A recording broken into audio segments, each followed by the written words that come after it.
So there's a very large genre of videos on YouTube, a category of videos on YouTube that I would call cross-cultural observations. Somebody from country A spends time in country B, and they share their insights on the similarities and the differences, usually the differences. And these channels can be very successful, I think, because they speak to two different audiences.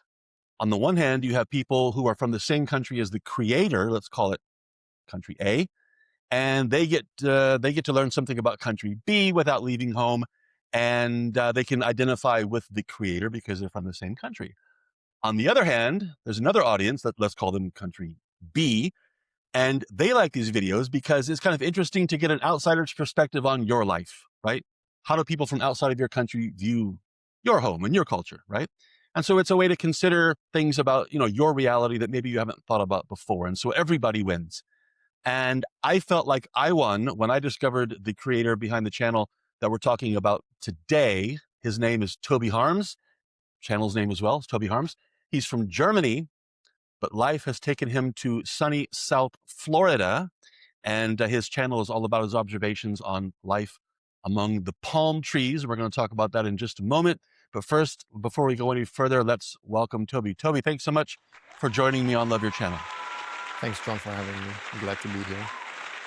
Okay, everybody gets the same first question. Let's say you meet somebody down there in South Florida. They learn that you have a YouTube channel. They ask you what it's all about. How do you answer? So I would say it's mostly about cultural differences. So I try to show how is life in the US as a German, but it's very easy. I try to show more the positive things because the media is so much full of negative narratives and a lot of hate towards America, to be frank. And a lot of Europeans have a wrong picture about that. So I try to show my real experience here as a German living in the US. And I actually like living here. And this is what I try to show. I don't try to be too political, but sometimes it happens that some of the videos are a little bit political. Yeah, I think that sounds like a good description for me. That's exactly what your channel is all about. It is positive. It's not so political, but it's fun to watch. And we're going to get into the details in just a second. Before we go to your channel, though, tell me something else about yourself, what you're all about. What keeps you busy when you're not making YouTube videos and testing all the German restaurants in your neighborhood? Yeah, so I'm 36 years old. I work in IT and cybersecurity. I do Brazilian Jiu-Jitsu. I go to the gym. I'm also married. We live in a house. So that's just a few things. I like reading, and that's usually keeps me busy. Besides YouTube. All right, Toby, we're going to get to know you a little bit better in the form of some questions I put together here. Now, we're going to go rapid fire. We call that rapid fire here on Love Your Channel. So I need short or short-ish answers to these questions. Again, so we can cover a lot of ground and get to know something else about Toby, the German in South Florida. Okay, Toby, are you ready for rapid fire? Let's go. Let's do it. Okay, let's say you meet someone in Florida. They learn that you're from Germany. There is a 90% chance that the next thing they say will be what?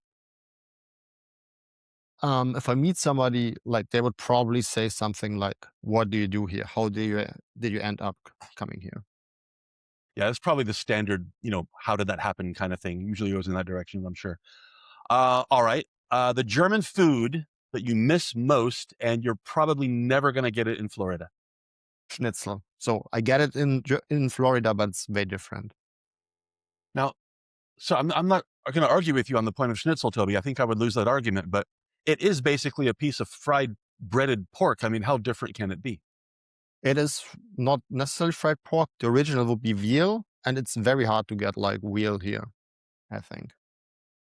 So it's a close second place and a substitute basically for the real And thing. of Okay. course, bread. I forgot that. Good German bread. That's the stereotype, but that's very hard to find. It is a stereotype, but since you mentioned it, I will agree with you. I've spent many years in Europe myself, and I know that bread is a sacred subject for a lot of people in Europe. So I will not argue with you on that. What about the other way, though? I'm curious. You've been in Florida long enough. Is there? I don't know if you want to admit this to the world, but is there something you're maybe very fond of, maybe addicted to now that you can never get in Germany?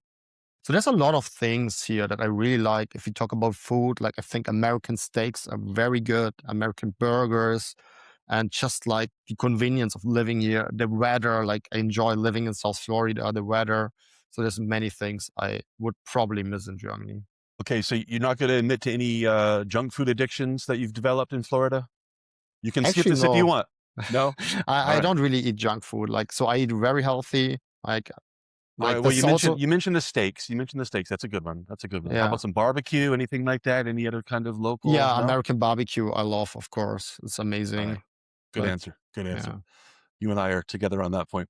Do you still have any typically German habits that you simply cannot stop, even though they don't match with your life now? I think yes. Like I'm a very direct person. So sometimes, to be quite frank, I'm too direct. Like Americans like to be very polite. If I don't like something, I usually say it, and that also gets me in trouble with my wife sometimes because I'm just saying my honest opinion. Yeah, you Germans, you do have this reputation for being, as you said, direct. Nothing wrong with that, but it's funny you mentioned that because it's directly related to my next question, which was going to be, uh, do you have any problems managing or adjusting to the American habit of small talk? Like, when you're dealing with a cashier at a supermarket, that kind of thing. How does that match with your directness? I actually really enjoy it. Like we in Europe, people have the stereotype, small talk, it's all fluff, they don't really care. But I actually really enjoy it. And I meet new friends doing small talk.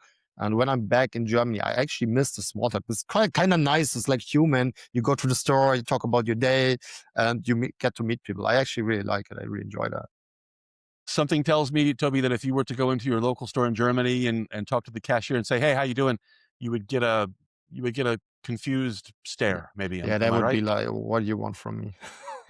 Like, you're weird. What You're do you want weirder. from me? Yeah. What do you want from me? One more question on rapid fire, Toby.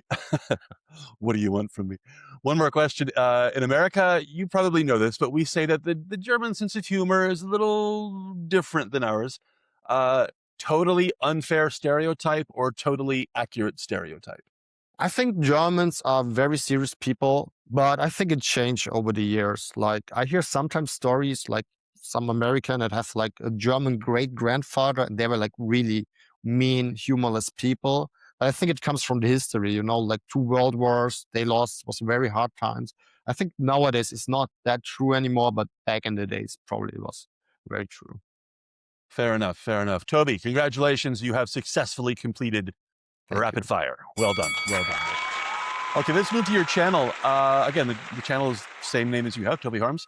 Is this your first YouTube channel, or have you done this before? This is my first YouTube channel. Yeah. And when you were considering getting started, was it like a long process where you were planning and strategizing? Some people might say, the German way of being deliberate, or was it like a spontaneous jump in and do it, or what did it look like at the beginning? So for me, when I started, it was more like a challenge. Like I'm more like an introvert. I know it's hard to believe seeing me on screen now, but I'm more like an introvert, shy person. So for me, it was more like a challenge. Can I put myself out there? And I didn't even intend to do YouTube. So I started with Instagram, TikTok, just doing shorts. And then on some point, I was like, okay, actually, I don't want to upload on a constant basis every day, 3 times. So maybe long format is the better format for me. And then I switched over to YouTube basically. So does that mean that you migrated some of your content from TikTok and Instagram to YouTube? Yeah. So basically, I did not really migrate it. I just switched completely my approach. Like instead of recording dedicated shorts or reels, switched my approach to record long format videos. And I basically don't do shorts, reels anymore, dedicated anymore. Yeah. And what's the time frame we're talking about here? How long ago did you start the YouTube channel? So the YouTube channel, technically, I think I started in August or September 24. So like almost 2 years ago, 1.5 years ago. Then the first 6 months was basically just shorts, reels. And then I started like around a year ago, I started long format videos. So let's call it 18 months basically as we're recording Yeah. this essentially. But looking at the numbers though, Toby, the numbers are pretty impressive. You're very close to 1 million views. Again, in 18 months, that's fantastic. About 180 videos, very impressive work rate. Roughly 25% of those, again, as we speak today, 25% are long form, 75% short form. I want to ask you about your short form videos because those are the source of most of your views as we're speaking now. That's going to change over time, of course, because you said you're more focused on the long form now, so that's going to change. Um, First of all, mig- migrating from TikTok and Instagram, was it at the beginning? Was it your intention to start only with short form? You just mentioned this a moment ago, but was long form on your radar when you first started, or was that something that developed over time? That was something that developed over time because first was like just getting in front of the camera. I was scared, like embarrassed. What will people think?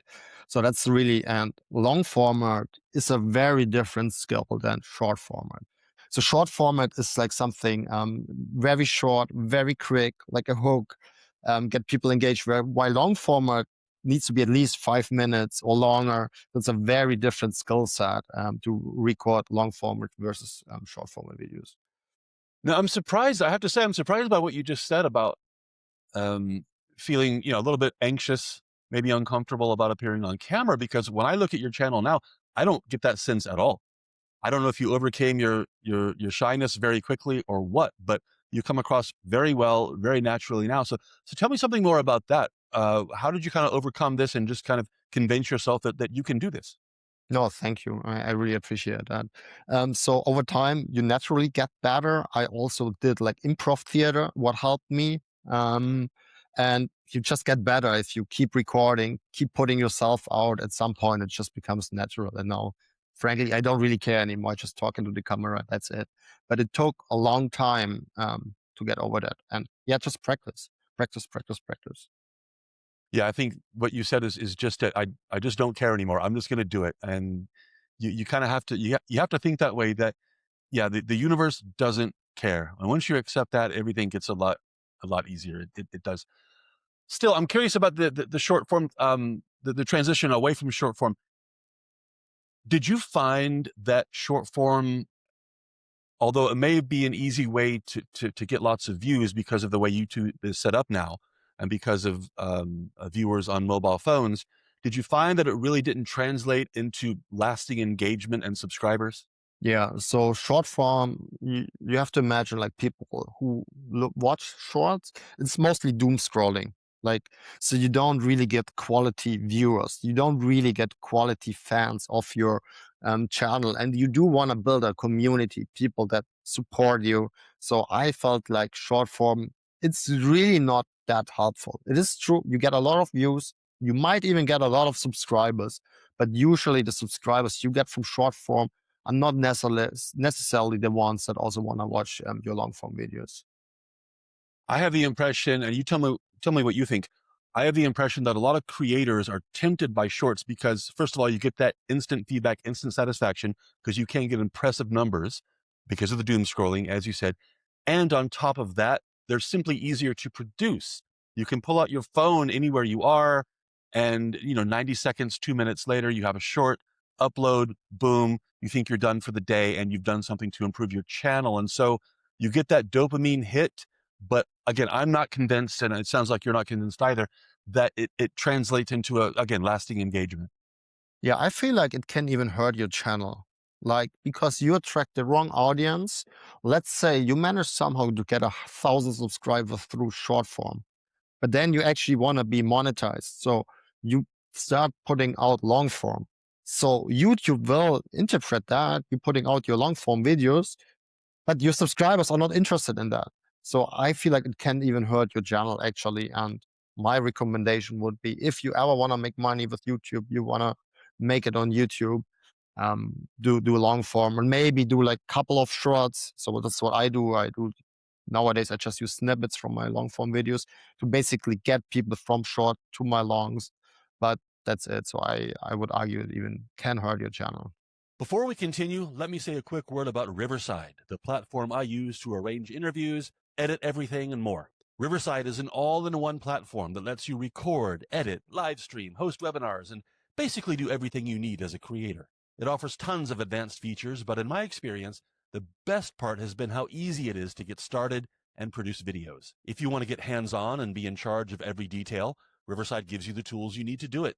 If you want to put everything on autopilot and let their amazing AI powered tools do all the heavy lifting, you can do that too. It's up to you. And I have to mention their amazing support team, which has answered me quickly every time I messed up or couldn't find a button that turned out to be right in front of me. So if you're looking to get started or start over with the perfect platform to record and connect with others, check out Riverside. Now, in your analytics, in your studio on YouTube, you do get some information about the number of shorts viewers that do become subscribers. So you're saying that they do exist. It does happen, just not at the levels you would expect. Is that right?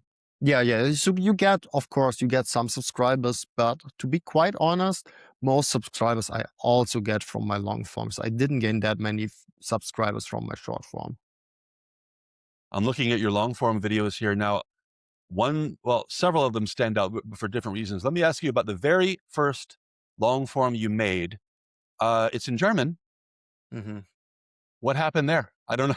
I don't know how to ask that exactly. What happened there? Why did you change? Why is it in German? How does it, what is, obviously you went in a very, very different direction. Yeah, So what's yeah. the story there? So I started all my socials in German actually, and that might be also like one of the cultural differences. Like doing things in German, I barely got any traction. And as soon as I switched to English, I got way more traction, way more comments, way more likes, way more subscriptions. And it's just my personal opinion, but I feel like the Americans, they encourage new things more. They encourage like the entrepreneurial spirit. And of course, just selfishly, there's like way more English speakers around the world. But that's like, I think why as soon as I switched to English, I actually got some success or the But you know what? channel really started to Let's talk grow. about that for a second, because yeah, obviously, it's more of a global language. But hey, come on, Germany is a huge country, and you can become a massive YouTuber with a 100% German audience. I'm wondering if there aren't some other elements to YouTube's secret sauce, maybe, that pushed your content more in the US market than it pushed your German video in the German market. Could there be other factors at work here? Yeah, for sure. And you're right. There's like massive German speaking YouTube creators with like millions of subscribers. And I mean, one factor might be I started my channels while being in the US. So it might be possible that the videos got pushed out more to an American audience as well. So that might be one possibility. But just going to my analytics, my comments, like whenever I get like negative comments, it's usually from Germans, while the Americans are usually very positive. Okay, I'm gonna keep my comments to myself on that one, Toby. I think I'm just yeah. Okay, well, we'll come back to the subject of Okay. audience engagement later, but I'm gonna remember the negative comments from the Germans there. But you did mention one thing that I'm curious about. We'll probably never get an answer on this, because this is probably one of those, again, secret sauce things with YouTube, is geolocation. If you are physically in the U.S., uploading from a U.S. IP and kind of marked as a U.S. account, do you kind of by default get pushed more to a US audience? Is it difficult to target an audience that, in another language outside of the country? I just don't know. Any insights on that? Any So ideas? I think it shouldn't really matter because YouTube is smart enough to see it's German. So what I can say though, like I saw it, like I said, I started with like TikTok and Instagram. I saw on TikTok, the videos got pushed out only to an American audience. So my German speaking videos only got pushed out to Americans, while on Instagram and YouTube, it got pushed out to Germans also. But that was, to be honest, that was the main reason because my TikTok videos got pushed out mainly to Americans. I was like, okay, no, I need to really switch to English here. And it's also good practice for me, like I live in the US, I speak all day English. So it's actually a very helpful skill for me to train like presenting in English and to speak in English to an audience. So selfishly, I also was like, okay, it's actually good practice for me, good exercise for me to do it in English. Just one more question about the your German audience, because I'm sure you do have some kind of German audience. You must. You mentioned that you see them in the comments, but what about in your analytics? Have you seen any hard information that kind of gives you a more specific idea of the size or the proportion of your German audience? So I have actually 90% of my audience are Americans in America, 5% are German. That said, many Germans that follow me are also German expats who live in the US. So they might be part of the 90% Americans, but most of them are actually Americans. So as things stand today, you have no plans really to have any kind of German language content in the future? I was thinking about it, but right now not. It's too much effort, too much work. And I don't make any money with YouTube. It's just like a side project, a hobby. So right now, no, for sure not. Going back to your long form videos here, you have one video that massively has outperformed all the others. I'll get to that in just a moment. Another one or two that are also outliers, but not quite so much. Your huge outlier, almost 270,000 views as we speak today. Now, this is a channel that has about 5,000 subs. So to get 270,000 views is wow. First of all, on that particular video, any ideas, anything to share on what made YouTube push it so much? Yeah. So it's really interesting because that video really got pushed like crazy. So first, the CTR was very high, click-through rate. I think the first 48 hours was above 10%, like 10, 15%.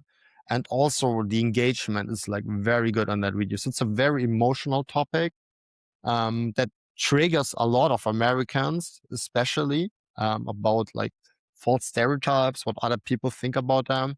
So the engagement was very high, CTR was very high, and also retention was very high in that video. So just everything clicked in that video. So I should have introduced it. The video is called I Was Wrong About America, What I Misunderstood as a German. Thumbnail, very effective. I was wrong. German flag, American flag. The one thing that surprises me now, the title and the thumbnail are killer. They're perfect. They're great. The one thing that surprises me that YouTube pushed it is that it's under 6 minutes long.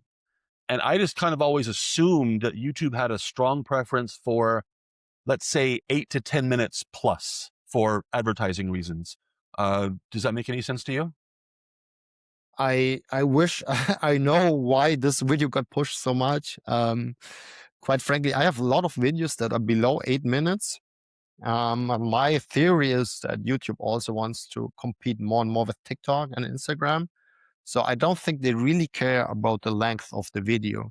They care more like about retention. Like, do you have more than 50% retention in that video?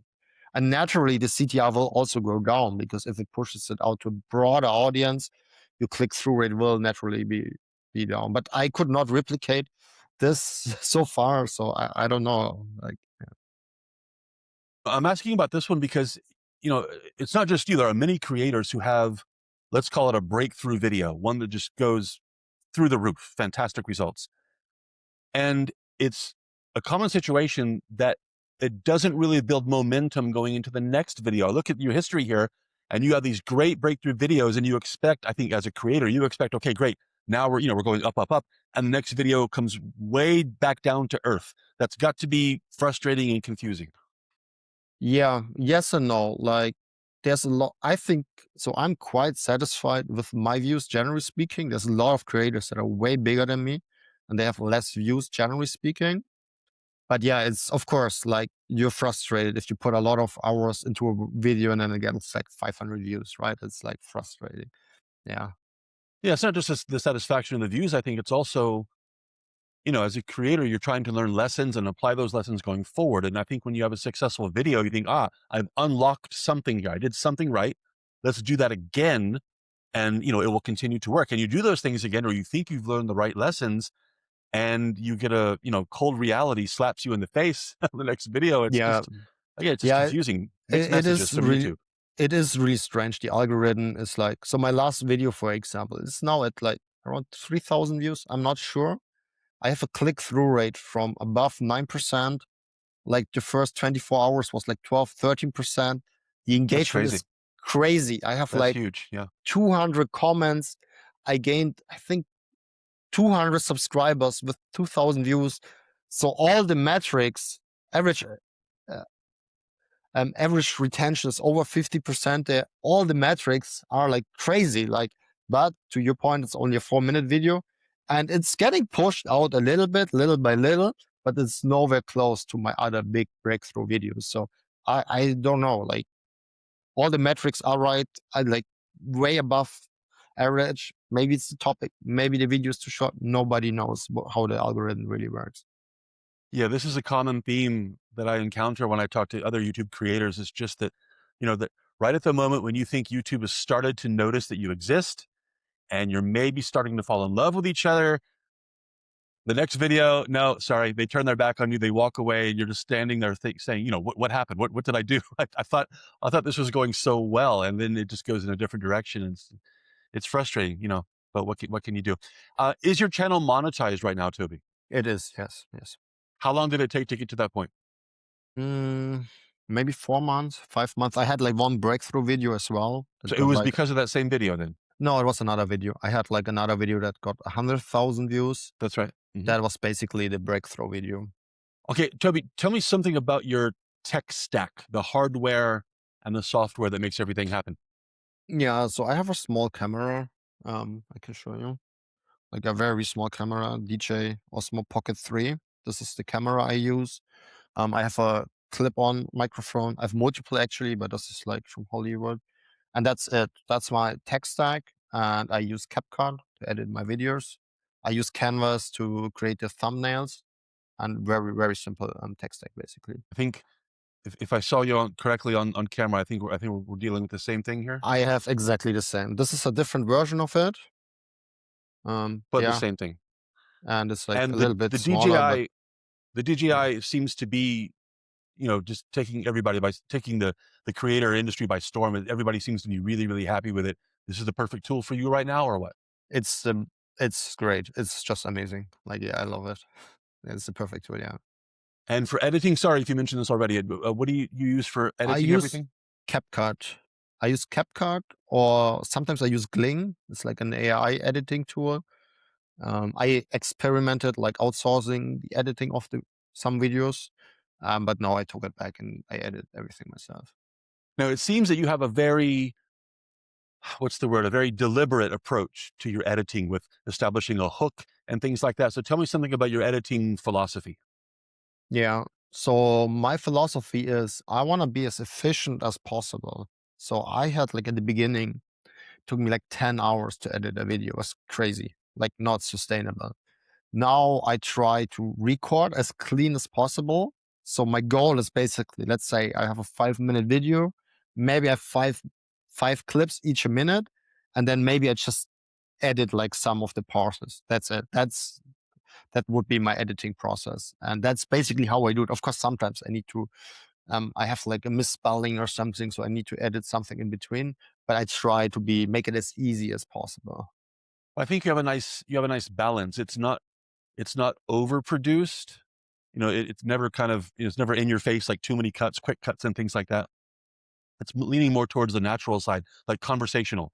You often take the camera out with you, just walking down the street and recording, basically. But there are other videos. The video where you went to a baseball game in Seattle. There's some element of time and effort involved there, and so I think your editing style matches the needs of the content. Is that fair to say? I hope so. Yeah, that's my goal. Like I don't know. Like the viewers have to tell me if it matches or not. Okay, take my word for it, Toby. It's Okay, just right. Well thank you. done, well done. You said that you were spending, like, what did you say, 10 hours editing a video in the No, early no, not days? anymore. That was in the Not anymore, but I beginning. mean in the early days. Tell Yeah. me, in that learning curve process, how long was it before you felt like you were doing it as well as you could possibly do it, and you were kind of optimized in terms of editing? Couple of months. I feel like I'm still not optimized. I feel like I can still learn. I can still do it better. But it took like couple of months, and like the approach to really with purpose try to be efficient as possible. And they also the AI editing tools help. Like Gling is like very helpful for especially you mentioned the baseball game thing that will just automatically cut like all the silences, cut out all the double takes. So that's very helpful as well. When it comes to introductions and hooks, for example, keep watching to learn this or that, does that play into your editing process, or is it just what feels Yeah. natural, or how are you being strategic about this? Yeah, especially if it's like a vlog or something where I don't just talk. I do want to have like a hook, like something in the beginning, like a preview that shows like this, you can expect that and stay until the end. So you see like different things. If I just talk with a lot of my videos, I try to introduce the video. Hey, I'm going to talk about topic A, B, C, D. and here I start. So that's like basically I tell the people what I'm talking about and then what they can expect. And speaking of topics, tell me something about the process for coming up with ideas. I mean, obviously, there are so many angles you can, it's a big world out there, and even the smallest, most ordinary things can make for a nice piece of content. I mentioned earlier, I was joking about your restaurant reviews. Go to a German restaurant. Is this the real thing? Is this the good schnitzel or Yeah. the second level schnitzel or things like that? But how do you decide what makes the cut? What's idea material and what's just not good enough? So I come up with new topics all the time. So I have like a huge list with potential topics where I can make a video about. Sometimes I just see another creator doing a topic and I say, okay, maybe I talk as a German about that, how I think about it, or just cultural differences. And yeah, that's basically the main part. Comments like, oh, you should visit this city. There's like a city in Georgia, like a German city. People are like, can you visit that? There's like a Texas German exists. So it's like, okay, maybe I react to Texas German. Like that's like basically how I come up with new topics. You mentioned earlier when we were talking, you said that you're mostly not political, and that's mostly true. However, at the same time, when you cover certain topics, crime, healthcare, economy, social things, almost by nature, there's a strong political element. And especially on top of that, when you are often, how should I say, you're often challenging German people. You're challenging the conventional view among Germans. You're very often saying, you know what? It's not how you think it is, or you're wrong about this. And so there's some element of confrontation in there. But I think you do a very good job of kind of walking a reasonable line. You're making your point, you're taking a side, but it's not, you're not trying to start a fight or be offensive on purpose. You're just saying, look, this is how it really is. And trust me, I've seen it with my own eyes, that kind of thing. Do you have any kind of way of dealing with these? Maybe it's not right to call it a sensitive topic. Maybe it is more so for Germans. I don't know. You know better than I do. But I hope you know what I'm getting at here. How do you kind of like walk the right line and present things in the right way without being un-German, let's say? Yeah, it's tricky, and it's not only for Germans because also a lot of Americans they have this view. This they see like think like Europe is this paradise, like healthcare is for free and everything. So I try like I lived in both worlds, so I try to have like a differentiated approach. I personally, it's my personal opinion, I prefer living in America, even though we have a lot of problems here. There's many things I think the US does better, and it's difficult how you not be too confrontational, and I don't have a clear answer to that, to be honest, because if you say the one thing, you will always automatically piss off the other side. Um, Yeah. I, Yeah. I mean, actually, you just mentioned two things, healthcare or certain things are better here or there. I mean, automatically, a certain percentage of your audience is saying, I don't like this guy. I don't like the message. And I've had a similar conversation with other creators, and I just want to get your opinion on this. On the one hand, there are people who will respect the fact that you're taking a position, even if they don't agree with it. I like the fact that he's not trying to stay in the middle and please everybody, right?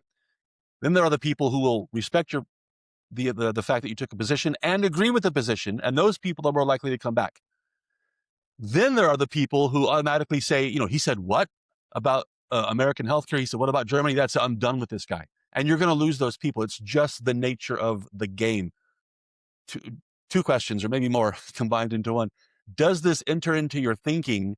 And do you think the trade off is worth it? You're going to lose these people who automatically are turned off, but that gives you a chance to establish better long-term engagement with these people. Is that a trade-off that you're willing to accept? yeah, absolutely. So I think also the algorithm kind of does the job for you. So my channel, like people who watch my channel, they usually like the US. They're like very pro US. That said, like because I started on Instagram, I started on TikTok, there in Instagram, I have a lot of all my old audience. When I did the content in German, I had a different approach. There, I lost a lot of people on Instagram, but I think it's just a natural process, and it's a good thing because that's how you build your audience. I don't mind if somebody has a different opinion. I don't agree that Just why is somebody unsubscribes just because he has a different opinion? I think we have the conversation. We need to argue, but it's fine. Like I'm okay with that. I had another conversation with another YouTube creator and on the same topic, and we agreed that it's kind of like vanilla ice cream. If you give people vanilla ice cream, everybody's satisfied. Nobody's going to complain about that, but nobody's going to get excited about it either. If you choose some exotic flavor, a lot of people are not going to like it, but the people who like it really like it.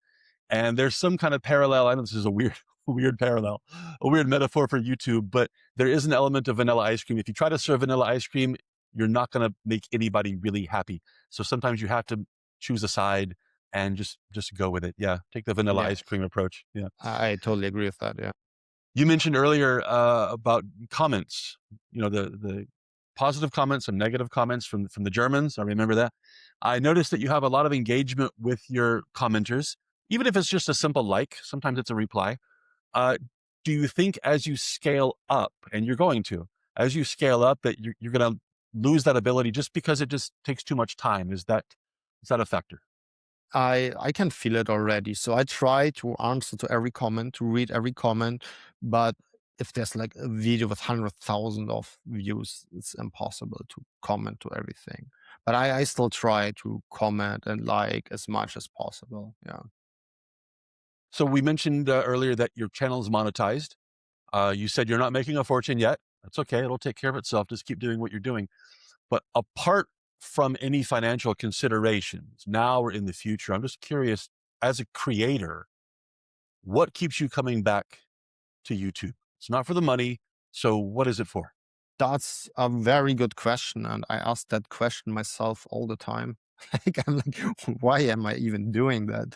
But then I'm getting like all these comments, all this engagement, and people are like grateful for my videos. And they really, I feel like there's so much negativity out there. They sometimes just need somebody that's brings some positivity into the world. And what keeps me going? I honestly, I don't know myself. Like, it's not because of money, because I barely make anything, like barely, and then I need to reinvest it in the gear and everything.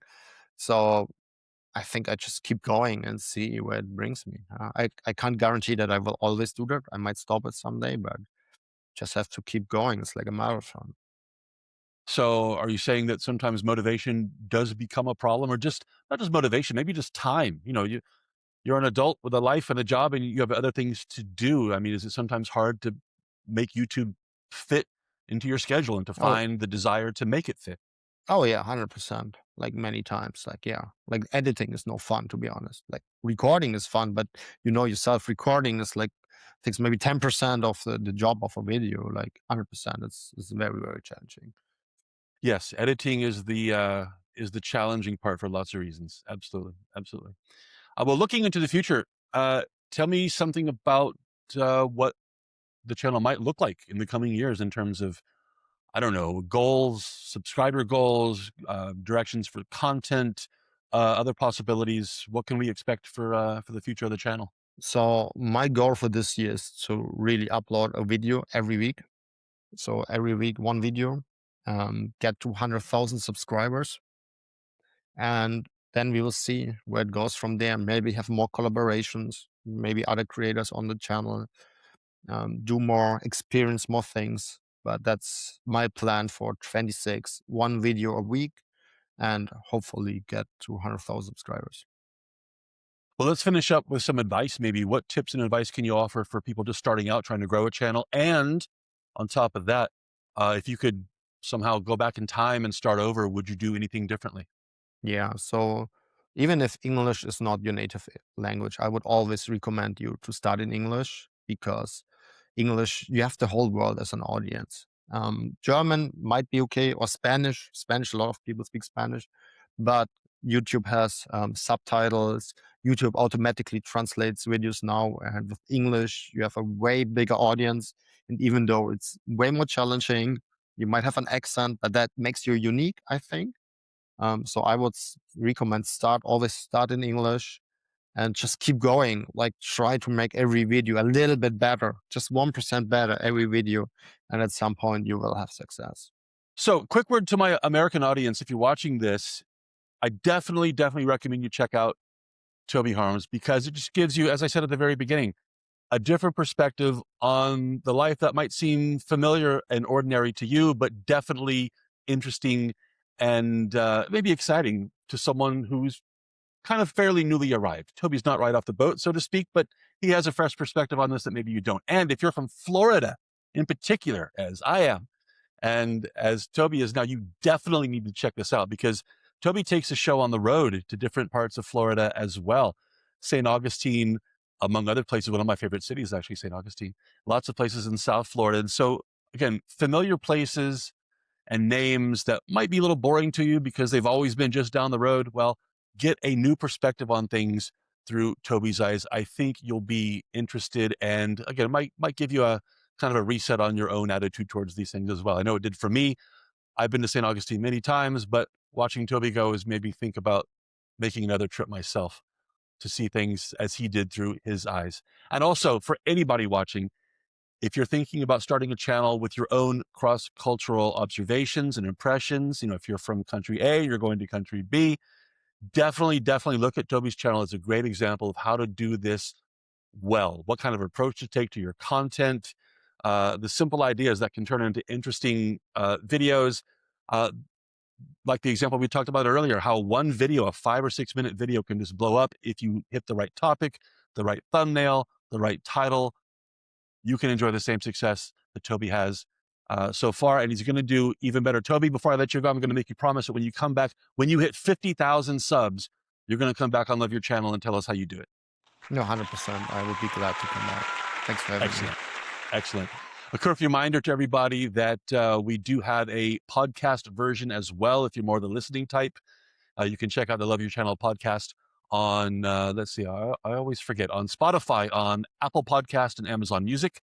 Links in the description below. And if you're more of the reading type, you can check out our Substack, where there is a text version of all the interviews we have, including my discussion here with Toby today.